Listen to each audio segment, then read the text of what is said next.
இன்னைக்கு நீங்கெல்லாம் படத்தை வச்சு அரசியல் பேசுறீங்க. உங்களுக்கு தெரியுமா என்னமோ என் புள்ள விஜய் படம் நாளைய தீர்ப்பு படம் நடிச்சான். நாளைய தீர்ப்பு படம் நடிச்சு அந்த படம் நடிச்ச பணத்தை 3 கிலோ அரிசி போட்டா போட்டு எங்களுக்கு கொடுத்தா நாங்கள் வாங்கியிருக்கேன். நான் வாங்கியிருக்கேன் 30 வருஷத்துக்கு முன்னே நான் வாங்கியிருக்கேன். பிள்ளை நாளைய தீர்ப்பு படம் நடிச்சு என் மவ 23 வருஷம் ஆகுது. நாளைய தீர்ப்பு படம் நடிச்சா அப்பயே அரசியல் அரிசி போட்டு கொடுத்தா பிள்ளை நாங்கள் வாங்கினோம். என் தலைவியும் போட்ட பிச்சை இன்னைக்கு நீ வாழ்ற.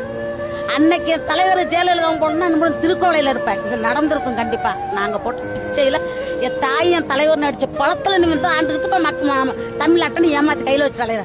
உன் வீட்டு குடும்ப அரசியல் நடக்குது. ஏன் எம்ஜிஆர் வந்தாரு குடும்ப அரசியல் பண்ணாரு, அம்மா வந்தாங்களா பண்ணாங்களா?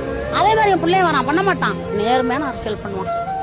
நேர்மையான அரசியல் பண்ணி ஏவன் தலையெழுத்து மாறும்னு பாரு. அன்னைக்கு தெரியும்பா.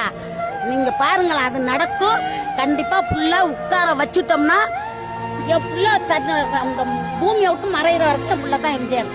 இதுல மாற்றமே